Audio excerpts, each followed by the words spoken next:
The Wild West is remembered as a place of legends, gunfighters, outlaws, dust-filled streets, and high noon duels. But that version of the West is a story told later, shaped by books, newspapers, and Hollywood imagination. The real West was quieter, not less dangerous, but far less dramatic. It wasn't a stage for heroes.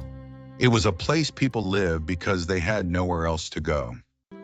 And for most of them, life was not about adventure. It was about survival. To understand the West, you don't start with guns. You start with land. In the mid-1800s, America was changing rapidly. Cities were crowded, jobs were unstable. Europe was sending waves of immigrants across the Atlantic. And then came a promise that changed everything: the Homestead Act. 160 acres, free, at least on paper, for farmers with no land, for immigrants with nothing, for families running out of options. This was not policy, it was hope. But hope in the West always had conditions. You didn't just receive land, you had to survive it. The West was not empty. It was vast but alive, already home to native nations with deep histories and complex societies. To settlers, it looked like opportunity. To survival, it was something else entirely. Dry seasons that destroyed crops, winters that killed livestock, storms that erased months of work in a single night. The land did not negotiate, it simply responded, and often, it won. The frontier was not a unified cowboy world. It was a fragmented society made of necessity. Farmers trying to build stability, immigrants rebuilding from nothing, freed Black Americans searching for land and safety, Mexican communities already rooted in the Southwest, outlaws moving between opportunity and crime.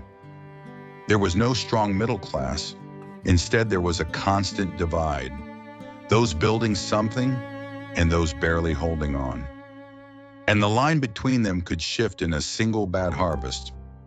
Life on the frontier did not follow time, it followed necessity. Water had to be carried, wood had to be chopped, animals fed, repairs made before failure became collapse. Men worked fields, built shelters, maintained tools. Women carried an equally demanding reality, managing households that functioned as kitchens, workshops, medical spaces, and schools all at once. Children were not observers, they were labor, not because it was expected, but because it was required.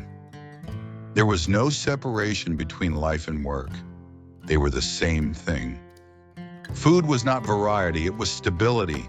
Beans, cornmeal, salted meat, hard bread.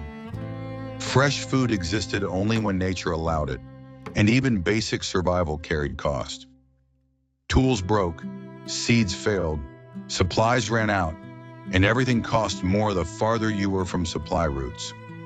Money didn't represent comfort, it represented time. Time before hunger, time before failure, time before collapse. Entertainment did not exist as an industry.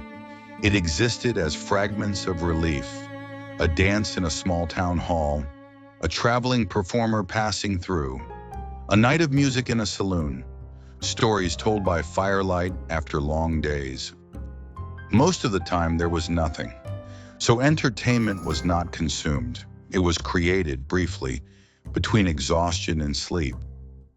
The Wild West was not lawless, but law was uneven. Some towns had sheriffs and courts. Others had reputation and fear. Violence did occur, but not as constantly as myth suggests. The greater danger was inconsistency.